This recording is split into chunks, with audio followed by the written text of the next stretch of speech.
Start with three omkars.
Shanti, shanti, shanti.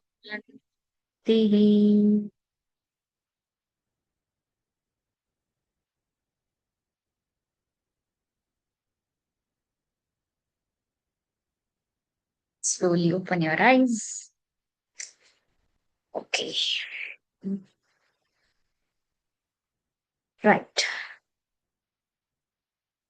So we have understood the view of Charvak. We also understood the Epicurus. And today we will begin to understand Buddha. Now, this is not going to be, like a lecture on Buddhist philosophy because we all who are interested in living philosophy, we need to experience Siddharth's journey as a human journey. So, for today, we will forget about Buddha and we will look at Siddhartha. And Siddharth's journey is the journey from comfort to encounter to disturbance, then questioning, then searching, and then discovering something. So, by the end, we should be able to understand, that Buddha's philosophy, it did not begin with a doctrine. Buddha's philosophy also began because, let's say, ordinary explanations, no ordinary explanation of life could satisfy this one human being. And so the journey began, or so the question started. So this is how we will try to see what Siddharth has to say. Okay, so when we spoke about Charvak, Charvak asked us, how do you know? Give me the proof. What is the proof that is this exists? What is the proof that you know? Then Epicurus talked about what is enough. How do you say, okay, this is enough? Siddharth's question is not about how do you know or what I believe, or it is not merely about what I desire. But his question begins when he looks at life and asks, why is there suffering? That's his question. We have discussed this also in the first session. No? Buddha's question is, why do we suffer? Why suffering exists? But I think even this question, to begin with this question, that is also little too philosophical. Siddhartha did not wake up in the morning and say, today I shall create a theory of suffering. This didn't happen, right? Life disturbed him first, and philosophy came after that. And again, this establishes what we have been discussing: life, question, and then philosophy. And this is important as we have been talking about for living philosophy. Most of us don't begin asking serious questions because somebody gives us a philosophical textbook. We don't ask fundamental basic questions because we have read a book or a philosophical text. Something happens, maybe a relationship breaks, someone dies, health changes, a career probably that was supposed to make us happy, it doesn't make us happy, or there is a vacuum, children grow up, success arrives, and strangely the expected happiness doesn't arrive. Or sometimes, nothing dramatic happens at all. Nothing. Plain life. And one day we simply ask, is this it? And then that moment also can be the beginning of philosophy. So we are saying before Buddha, there was Siddhartha. So for today's session, we forget Buddhism, we forget the Four Noble Truths, we forget the meditation, the whatever. Let us only meet Siddhartha. So traditionally, Siddharth Gautam is placed around 6th or 5th century BCE. He was born among the the Shakyas in the foothill of Himalaya, traditionally at Lumbini. His father was Shuddhodan, his mother Maya, dies shortly after his birth, right? And then he was raised by Gautami. Now, later Buddhist biographies surround his birth and his childhood with many beautiful narratives and symbols. We all should appreciate them as part of Buddhist tradition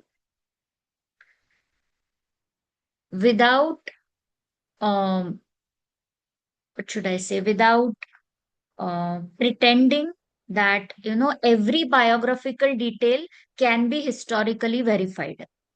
It cannot be. So, for our purpose tonight, something more important matters, and that is Siddhartha grew up with privilege, with protection, with possibility. Now, one could ask, so is there anything wrong with that? No, this is important. Buddhism did not begin because pleasure is evil. Siddharth's problem was not that I have comfort and I feel comfort is bad. But the problem was, can comfort protect me from the fundamental conditions of life? That is the question. Now, imagine Parents who deeply love their child. They want to protect her from everything that is unpleasant. No failure, no disappointment, no financial difficulty, um, no exposure to illness. Every problem is solved before it reaches her. Would you call those parents loving parents? Huh? So, some for some of us, yes, or to some extent, it is needed. But the question is, but would that child then understand life or no? By the way, there is a podcast where Suvarna has talked about parenting recently. So you all should watch that podcast. Okay. I will share the link in our group. So the point is, we are not talking about protection being bad, but the fundamental question is, would that child understand life? So your intention as parents is preparation, and protection and preparation are not always the same thing. Protection is not equal to preparation. So the traditional story of Siddharth's early life, it gives us the same image. His world was constructed so that unpleasant realities, they remained outside. Only youth and beauty and comfort and entertainment and security and family. So everything around him said, life is fine until the reality entered. And then we know of the four sides. We'll look at these four sides, okay? We all know, still we should revisit. Siddharth goes outside his protected world, and then he encounters an old person. The body is bent, there is weakness, signs of aging. And this Siddharth asks, what has happened to this person? And then comes the first disturbing answer. This is aging. And it can happen to you. We all know we are aging, right? But do we actually live as though we know? We don't. So again, there is a difference between information and realization. Everyone grows old, information. I am growing old is realization, right? So that was the first sight. So philosophy begins when information becomes personal. That's when you start realizing. So that was the first realization that Siddharth had. It can happen to me. It's not that he had a sight of an old person and he saw that this person is aging. Oh my God, no. That was not the point. The point was it can happen to me. That was the moment of realization. Not that this old man is aging. No. Then Siddharth encounters illness, a body that no longer obeys Uh, its. Sucheta, sorry to disturb, but Medha One sec. Adhya, Suvarna, can you repeat? My speaker was on. somebody is trying to join, and I just the message flashed on my Okay. Medha Adhyaru. Hi, she has joined. I can see her. Okay, sorry to disturb, but I No, no, just saw that's the message. Yes. She just joined, I think.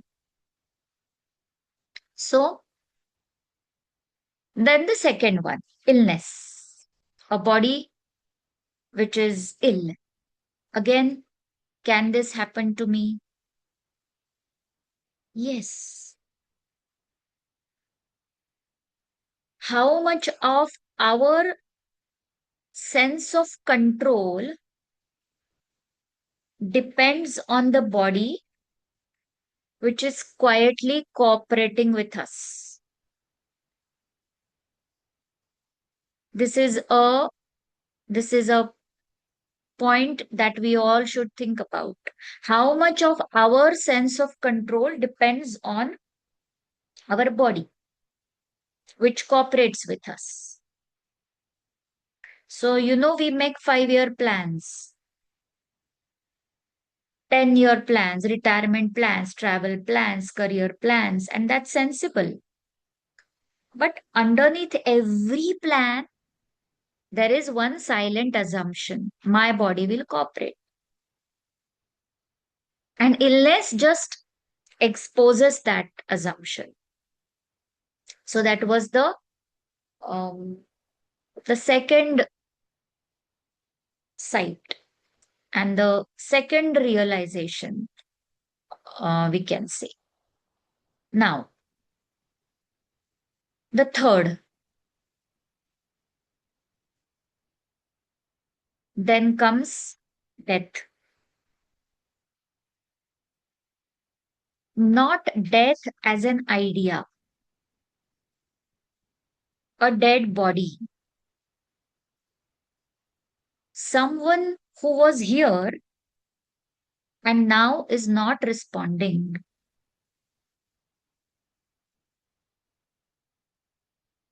Siddharth asked the question most human beings eventually have to face. He asks, does this happen to everyone? And the answer he gets, yes. And then he asks, to me too? The answer he gets, yes. Now you remember Epicurus? Epicurus also looked at death. But notice how differently the inquiry develops here. Epicurus asks, why do you fear death when you will not experience being dead? We discussed it, isn't it? Now, see, it is the same experience, but two different people drawing something completely different, completely two extremes from the same experience. So, Epicurus saying, why do you think of death? Why do you fear death? Because you are not going to be experiencing being dead. But Siddharth's encounter with death, it pushes in another direction. Now he says, if everything I love, if everything I like, everything that comforts me is subject to change and loss, then how should I understand my attachment to it? It is mine. It gives me comfort. It is what I love. It is what I like. This attachment, how do I understand my attachment to it? Because ultimately it is subject to change and I will lose it. So Epicurus says, don't let death destroy today's peace. Buddha says, what does mortality reveal about attachment? So, same human fact, but the doorway is different. Philosophical doorway is different. And that is what we are trying to understand in living philosophy. The experiences are not different, same experiences. Okay, so now the fourth side, the fourth encounter. This is where the story of Siddharth becomes interesting. Because if Siddharth had only seen old age, illness, and then death, then probably the story could have just complete, or not complete, it could have ended in despair. He would have said everything falls apart. Okay, fine, good night. But it doesn't end there. There is a fourth side, and that fourth side is of a renunciate, a seeker, someone who has probably looked at the same insecurity or instability of life and then decided there must be something worth knowing or understanding here. Now, this changes everything. Old age says you cannot remain young. Illness says you cannot completely have control over the body.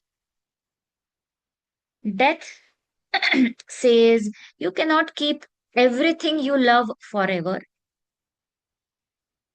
But the seeker says there is a possibility of inquiry. You can inquire. And that's the fourth side. So we are talking about four things. Aging says or tells us, I cannot preserve everything. Illness telling us, I cannot control everything. Death telling us, I cannot keep everything. And the seeker telling, but I can understand.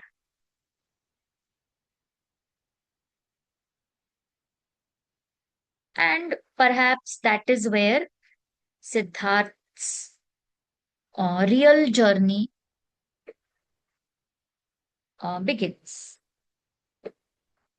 Okay. Now, I want you to take 2 minutes. Okay. And we'll stop the story here because I don't want these four sides to remain an ancient Buddhist story or tale. Suppose Siddharth was living here in our city because I stay in Pune. I will stay. Siddharth was living in Pune in 2026. What would his foresights be?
Anyone who has thought or is ready with the answer or discussion can start. I can think of one thing, but not Hmm. four. Uh, very fast changing world. Means what you see today, uh, Mm, it may not remain that way tomorrow, which I feel at every level, uh, mm, at relationship, at mm, technology, maybe infrastructure, mm, at everything, even education for that matter, like what you mm, study, um, and what you mm, really uh, by the time you are out of and you are trying to get in the profession, it may not be relevant. So, mm, so that's what I feel, that it's changing too fast. Things are changing very fast. So that's mm. what is what I feel at every level. Okay, Yes, okay. yes. Fast changing I think the reality. pace of change is too fast, and we have to uh, Mm, keep okay. coping up with that. Mm. What else? I Anyone? feel relationships changing and people being very lonely or isolated from each other is something which will disturb. Isolation.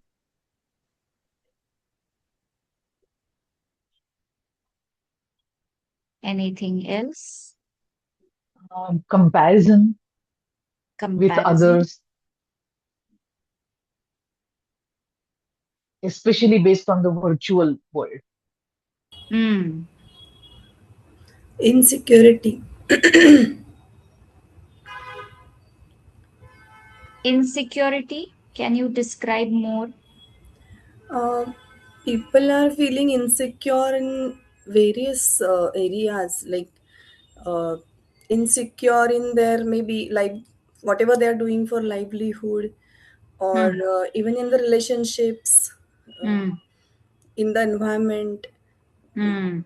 people Okay. with whom they are interacting. Mm, The different insecurities are surfacing every now and then. mm, mm. Okay. And anything else? I also think, he would have seen a lot of anxieties because uh, people, anxiety cropping up from control, trying to control the realities. We try not to look old, or we try not to fall sick. And Mm-hmm. so, we keep working. So I feel that anxiety is something that he would have seen. And I also feel nowadays we have this lot of greed and endless wanting for something that is really not ending. We want to consume everything from nature to, for buying also, like Epicurus we learned the last time. Based on that, I feel that our need and greed is becoming very, it's fading. And so that Mm, also he would have seen. And mm, maybe like somebody said, disconnection. Uh, mm. Isolation, loneliness. Yeah. I think the Need for environment yeah. changes and Mm. Need for Environment constant changes. validation. or careless use of resources. Okay. And also need for constant validation. Exploitation. Constant validation. Okay.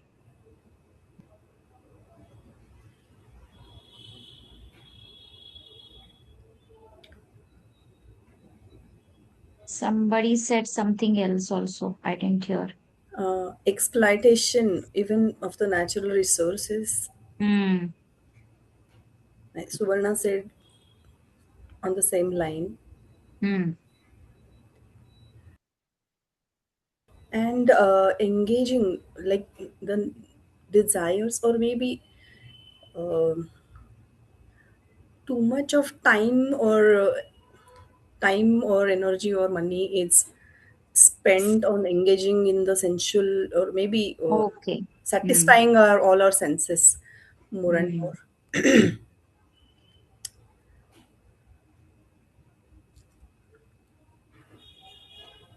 Pleasures, or yes. Okay. Okay. Good. So,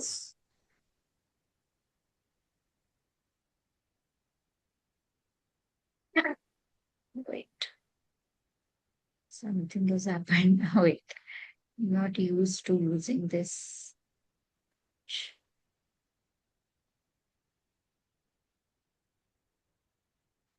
Anyway, fine, it's gone. ठीक है. But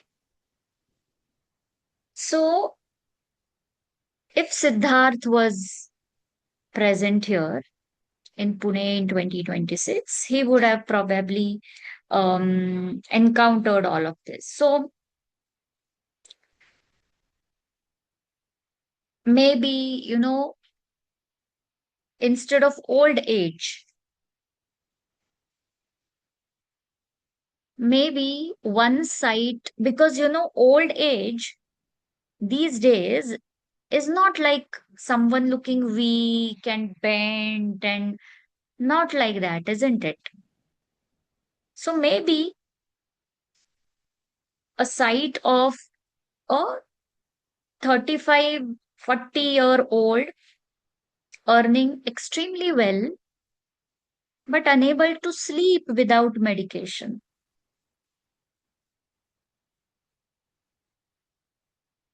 Maybe another someone with, like someone just said, virtual, someone with 50,000 followers who feels terribly lonely.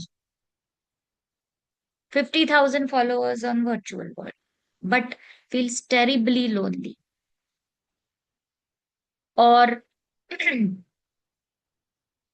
a family with everything materially available, but nobody speaks properly to one another.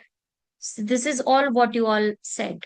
I'm just trying to put it into a scenario. Maybe the modern site is simply a person who achieved exactly what they wanted and then discovered I'm still not okay. Like Swarna said, constant wanting something because you feel I'm still not okay. There is still nothing enough. There is still something lacking. So, the sights that Buddha saw, Siddhartha saw, they are not the sights of only pain as such. So, suffering is not equal to only pain. Because in today's world,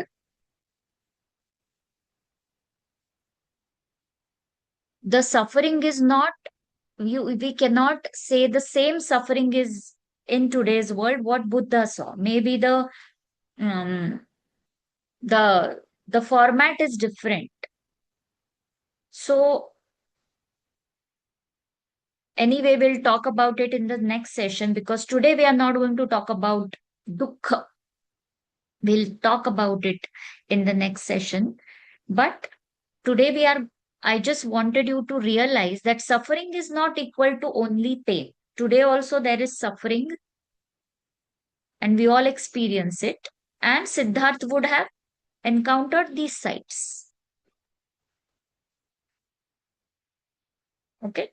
Now, so now Siddharth now faces an extraordinary problem. He has a family, he has responsibilities, he has comfort, he also has some status,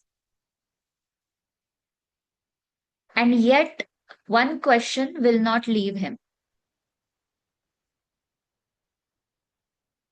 Why is there suffering?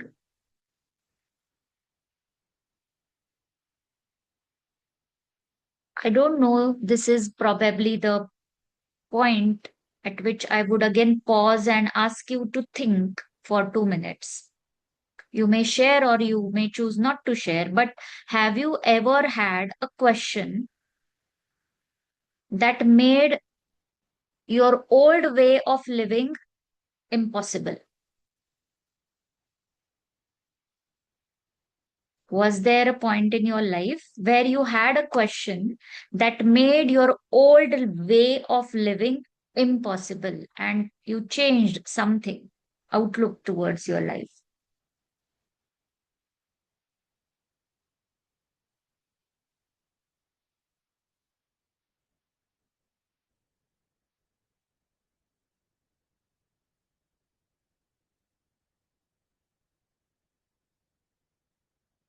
Sometimes a question that we have is merely interesting, just, an interesting question.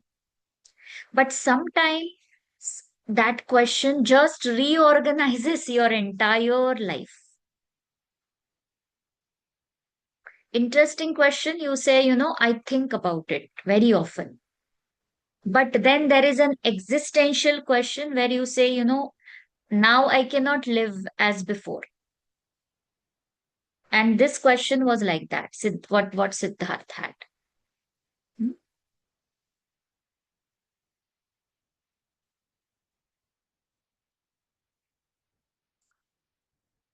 Okay, so Siddharth's question became existential. So according to some traditional account, at the age of around 29, he leaves the household life and then he becomes a seeker. Now we call this the great renunciation or the great departure, they say. Uh, this shift, this transformation is described as the great departure. Now, was leaving his wife and child morally right?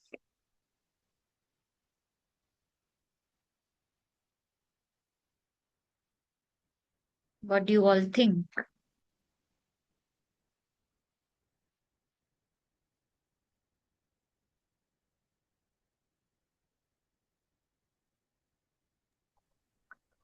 Morally, it feels wrong. Morally, it feels wrong. Just like Samarth Ramdas left Hmm. the wedding altar.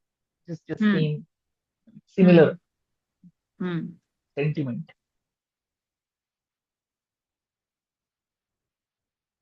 Anything else? Or everyone feels it was wrong?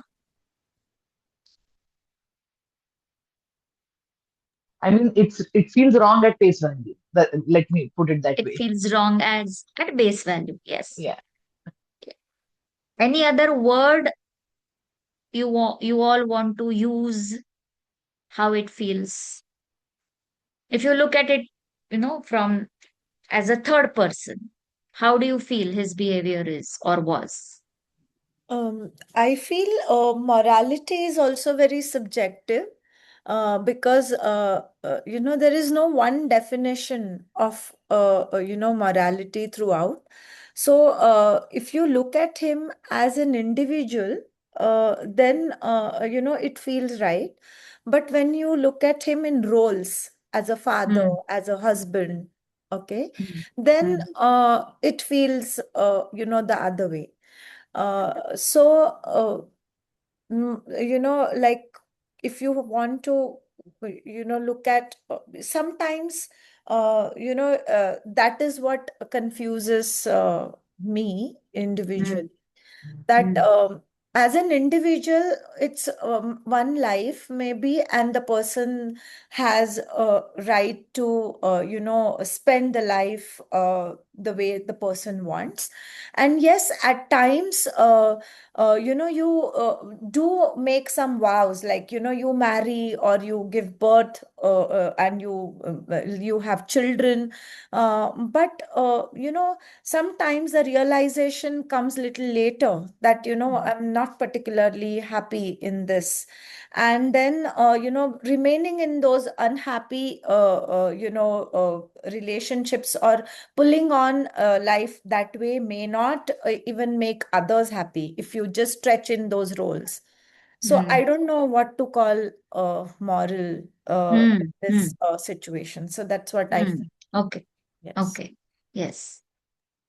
त्याला चौकटी बाहेरचं वागणं असं आपण नाही म्हणू शकत. सो म्हणजे जी एक काही चौकट आहे ठरलेली, नॉट नेसेसरी प्रत्येकाने त्या चौकटीचं पालन केलं पाहिजे. म्हणजे ऍज अ इंडिव्हिज्युअल म्हणून जेव्हा विचार करतो त्यावेळेला ती व्यक्ती स्वतःच्याकडे बघणं, म्हणजे हे मला असं वाटतं सिद्धार्थला रादर तो शोध घेण्याच्या प्रयत्नात होता की स्वतःला नेमकं काय हवं आहे, आणि त्या दृष्टीनं हे सगळे जे काही बंध आहेत, जे त्याला अटॅचमेंट आहेत, त्या सोडून बाहेर पडल्यानंतर आपण काय राहू शकतो याच्याकडे तो प्रवास असल्यामुळे त्यांनी सोडलं असेल. तर चौकटी बाहेरचा विचार करणाऱ्यांना मला वाटतं ह्या सगळ्या गोष्टी येतात, करायला लागतात रादर, किंवा तो डिसिजन घ्यायला लागतो तसं. आपण बुद्ध म्हणून त्याच्याकडे बघितलं तर प्रभाव आहे, पण समजा एक पर्सन आपल्याला माहिती नाहीये समजा कोण गौतम आहे, आणि एक गौतम नावाच्या एका मुलाने बायकोला आणि मुलाला सोडलं आणि तो गेला. आता आपण म्हणून अरे असं कसं केलं त्याने, तर त्या दृष्टीने म्हणते की if at face value yes, but मग गौतम बुद्धाने केलं म्हटलं तर there has to be something more to it असं. पण त्यांनी जेव्हा सोडलं तेव्हा he was not yet Gautam Buddha, ते नंतर झाले. म्हणजे कुठलाही मला विचार वाटतं त्याला सॉरी बोल नाही, मला असं वाटतं राईट रॉंग हे पुन्हा रिलेटिव्ह किंवा त्या एका क्रायटेरियावर बेस्ड आहे ना, जसं सुवर्णा म्हणली तसं. सो मोरॅलिटीचे काहीतरी एक हे ठरलेले आहेत आणि त्या बेसिसवर this is right and this is wrong. So तसं त्याला लेबल नाही लावता येणार. म्हणजे गौतम किंवा गौतम बुद्ध कोणीही असला तरी, आजचा 2026 मधला गौतमही असला तरी त्यालाही बाहेरून बघून आपण त्याला हे राईट आणि हे रॉंग असं लावणं doesn't feel appropriate. Okay. Yes. So he took this decision at the age of 29. He became a seeker. So one may feel, now that we know he was to become enlightened and Buddha. But otherwise, you may feel, no, that it was irresponsible. But from other perspective, probably, his search was bigger than family. Why, or someone, may say that why couldn't he seek while staying at home? Is it not possible? Why someone has to leave family and then become a seeker? Or someone may say it was selfish, but someone could say no, it requires, or one requires a lot of courage to take this decision. So there could be different perspectives. Good. I just wanted you to look at Buddha also as a very common person who at the age of 29 took this decision. And now we know he became a Buddha, we look at it differently. But if we didn't know he was Buddha, and there could be people like this, जो बुद्ध बने हैं पर हमें पता नहीं है कि वो बुद्ध है, और हमें लग रहा है okay, they left the family and this and that. Anyway, so we are discussing this. Don't feel that because this is the Buddha, we are not allowed to ask uncomfortable questions. Okay, this is living philosophy. We can respect the Buddha enormously and still examine that story critically. Okay, fine. Tonight, I want to extract one question from the story rather than, giving some kind of moral verdict or something like that. What happens when my own deepest inner inquiry conflicts with the life that I'm already living?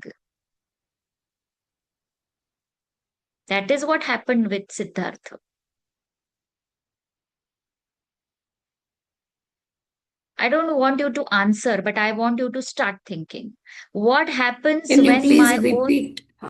yeah, what happens when my own deepest inquiry conflicts with the life that I am already living?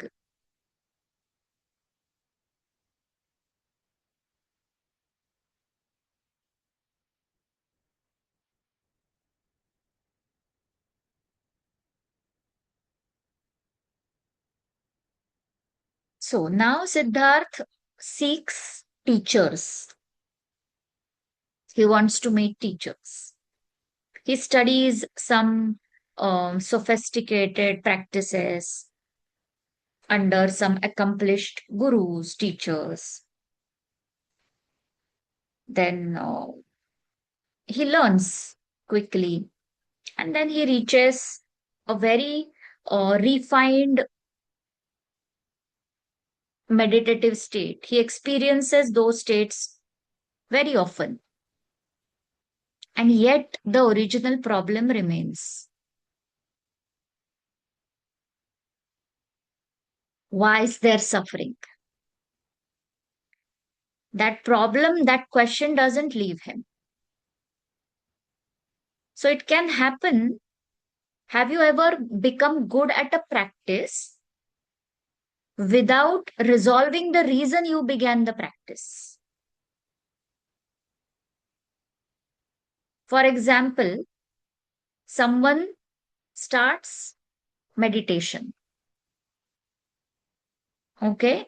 And then that person says, when I started, I was not able to sit quietly even for 1 minute. And now I can sit for 10 minutes. And I want to aim at sitting for 30 minutes. Okay, so that person becomes expert meditator, but probably forgets why did I begin meditation? Was my goal to become the best meditator in the world? Or I was trying to look at meditation to resolve or to solve certain things internally. So I am progressing in meditation, but is it affecting uh, me positively in other areas of life, or I'm just meditating? I can become excellent at asana or meditation and still remain deeply insecure. I can meditate every day and remain unable to handle criticism. I can read 50 books on Buddhist philosophy or Advaita Vedanta and still become furious because somebody did not reply to my WhatsApp message. Now, so Siddhartha also felt the same thing. He experienced deep states of meditations, but when he came back to normalcy, the question remained. There was no answer. So, I want to make a point here. Acquiring a skill does not give you or guarantee you transformation. Skill is not necessarily transformation. So Siddharth had extraordinary experiences, but he was not looking for extraordinary experiences. He was looking for an answer. So now see, the pendulum swings. Comfort did not solve the problem. He was in a comfortable life. He left it comfort did not solve the problem, so he left it. He became a sannyasi. So maybe he thought, now let me deprive. Perhaps the deprivation will solve the problem, but that also didn't solve the problem. Siddharth practices severe austerity, food is drastically reduced, the body becomes extremely weak.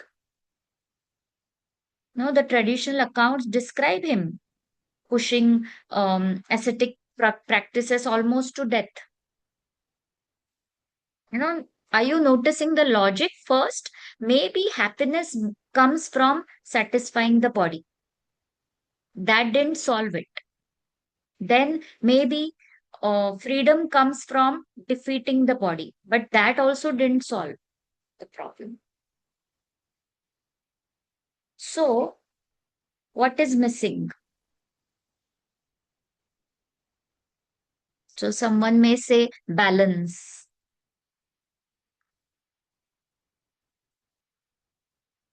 Middle way.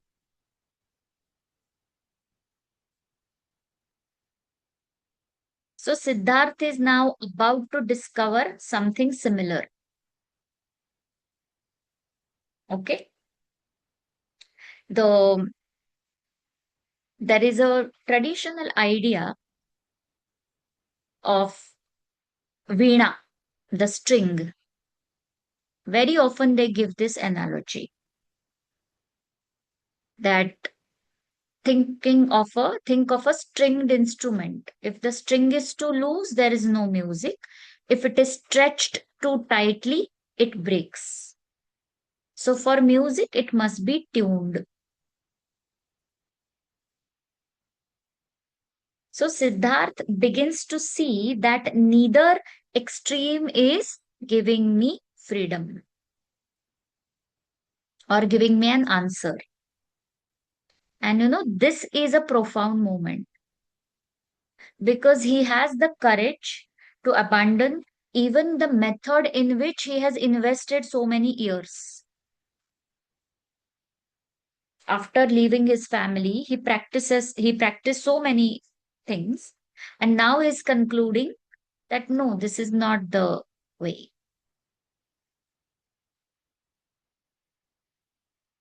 So sometimes wisdom is not knowing what to continue. Sometimes wisdom is also knowing what to stop doing, even after investing heavily in it.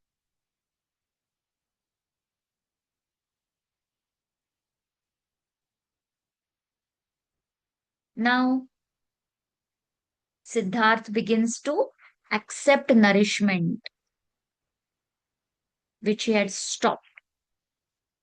His strength returns the body. And now he sits beneath a tree at Bodh Gaya. And now the search also changes. He's no longer running towards pleasure. He's no longer running away from the pleasure. He's no longer running towards the pain. He observes. Sitting under that tree, he observes body. He observes sensation. He observes mind. He observes desires. He observes fear. And while he is observing all of these, he also is observing each one of it arising and passing. He's not observing each one of it as, okay, they are there. My body is here. There are sensations in the body. There is mind. There are desires in the body. There are desires in the mind. There are fears in the mind. He's not observing like that. He's observing them arising and passing, coming and going, arriving and departing. That's his observation. And then again, according to the doctrines or the tradition, Buddhist tradition, During that night, something becomes very clear, and then Siddhartha becomes Buddha.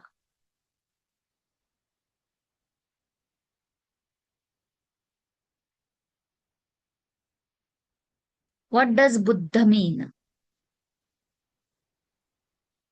Buddha means the awakened one, awakened person, not the believer or not the chosen one, awakened. Something has been seen very clearly, awakening. So, what did he see? That we will talk in the next session. But whenever, now this is funny, okay, but I have to say this because whenever I've read about Buddha, I have always related these two words, Buddhu and Buddha. Okay. And I've always thought that there is very little difference between these two, even the states. Because you know that wisdom is literally like that one moment, and there is wisdom, there is complete transformation. So, here also, what actually changed? Did aging disappear after enlightenment? No, because that's where it all started, right? Did illness disappear? No. Did death disappear? No. Did difficult people disappear? Definitely not.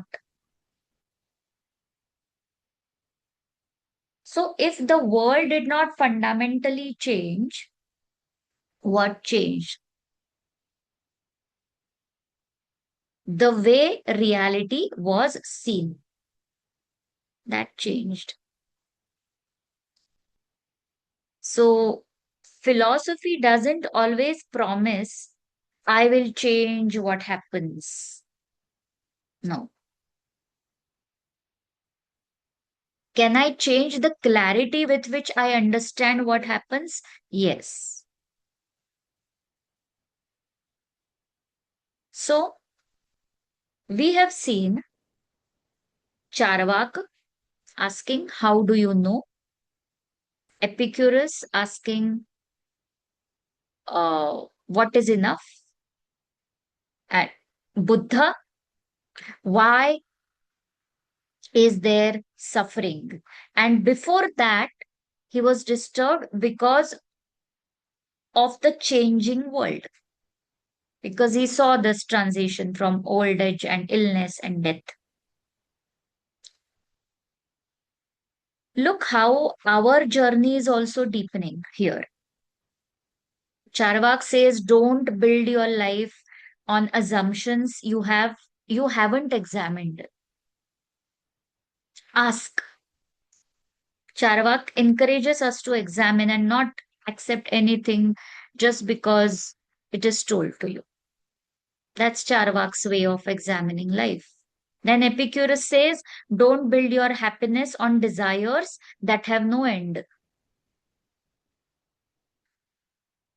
Siddhartha now discovers, even after examining beliefs and simplifying desires, there is something more fundamental to understand. Like Swarna was saying, our relationship with change, loss, our relationship with desire and identity itself. That is something which is yet to be understood. And that is where Buddhist philosophy begins. Okay. Now,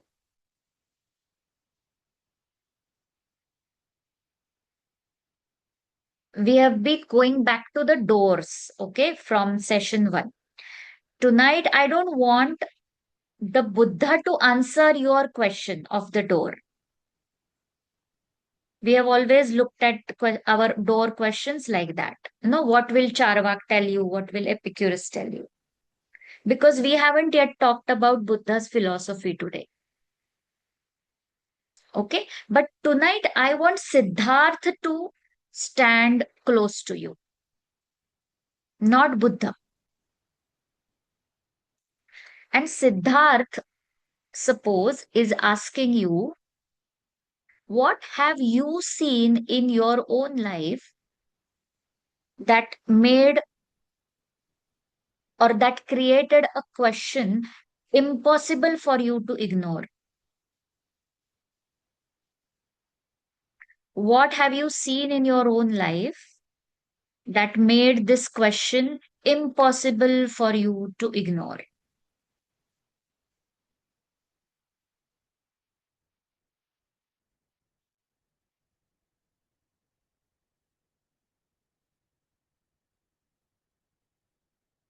I'll give you a couple of minutes to think and write. Can you repeat the question, please? So I'm asking to explore, what have you seen in your life, in your own life, that created a question and made this question impossible for you to ignore.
Okay.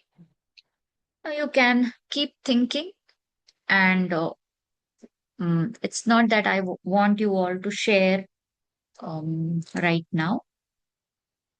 But the next point is thinking of one moment when something you intellectually knew about life became personally real. Like we saw in the beginning of Siddharth's journey, he saw uh, an old person. That was information, old age comes an information. And then we said that when information becomes personal, that becomes realization. Old age comes is information, but I am also aging is realization. Oh, okay, I am also aging. That's realization. So think of that one moment when something you intellectually knew, theoretically knew about life, it became personally real, like illness or aging or death or loss, failure, change, disappointment, or success that did not satisfy you. You can just write the question and then um, you can keep thinking.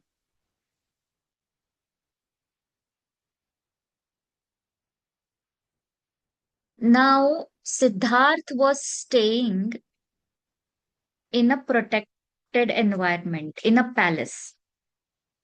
And the palace protected him from realities which he eventually had to encounter. Correct? The palace protected him from realities that he eventually had to encounter. Now, what is one reality of life Ask yourself, okay, what is one reality of life that I tend to avoid looking at? One reality of life that I tend to avoid looking at.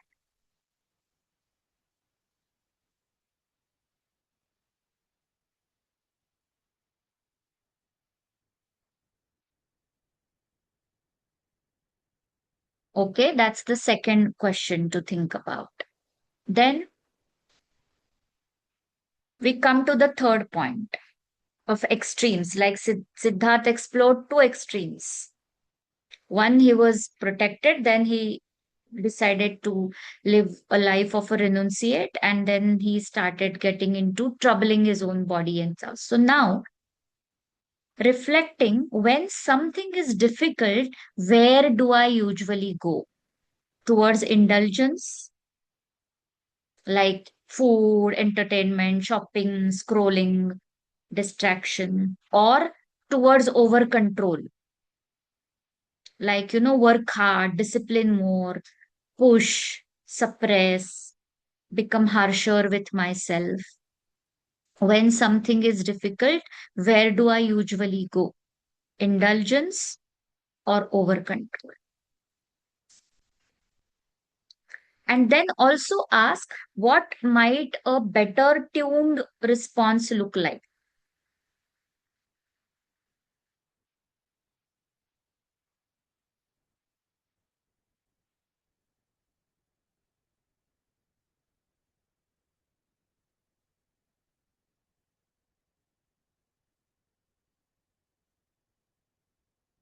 Okay, and the last one, remember your door question from where we have begun, and try to check what experience, one experience or probably series of experiences or similar experiences, what kind of experience or experiences in my life have given birth to this question, the door question? Why am I at this question?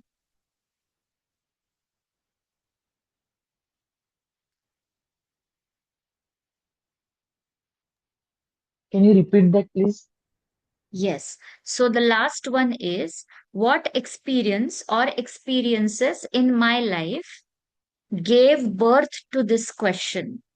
This question means the door question, which you have chosen in the first session, that one.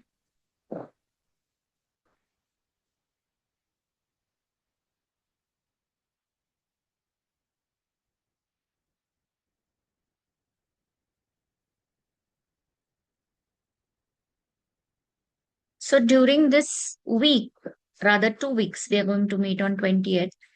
Try to reflect on these 4 questions and, of course, the first one.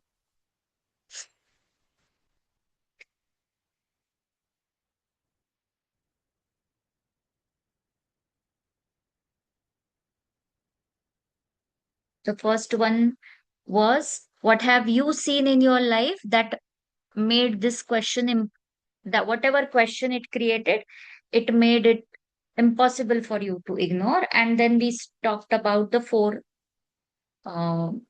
pointers that I gave you, and each pointer is actually about the 4 sites Siddharth saw.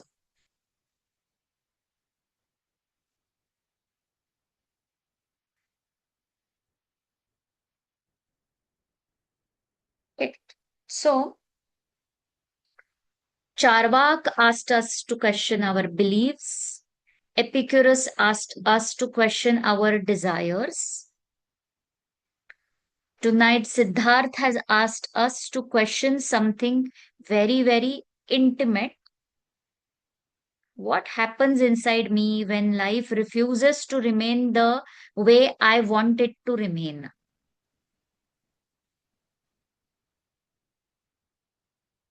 Old age was not Siddharth's discovery.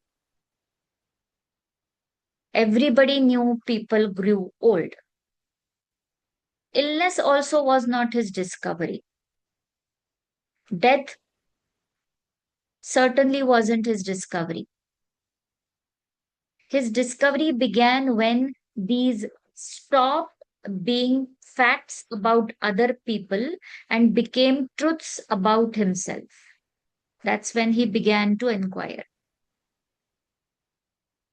And perhaps that's the difference between information and philosophy. Information tells me everything changes. Philosophy begins when I ask, if everything changes, how shall I live? Everything changes, everything changes. Okay, I know. But he went ahead and said, now let me understand then how one deals with the changing world. So, next time, in the next session, when Siddharth becomes Buddha, and we finally ask, what exactly did he discover? What is dukkha? What does why does desire become troublesome? He talks about desires. What does anitya or impermanence really mean? And perhaps the most unsettling question of all, if everything I call me is changing, what exactly is this me? Okay, so we'll explore these questions on 28th when we meet next. Okay. Sure. Let's start. We'll close with 3 Shantis.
Shanti, Shanti, Shanti.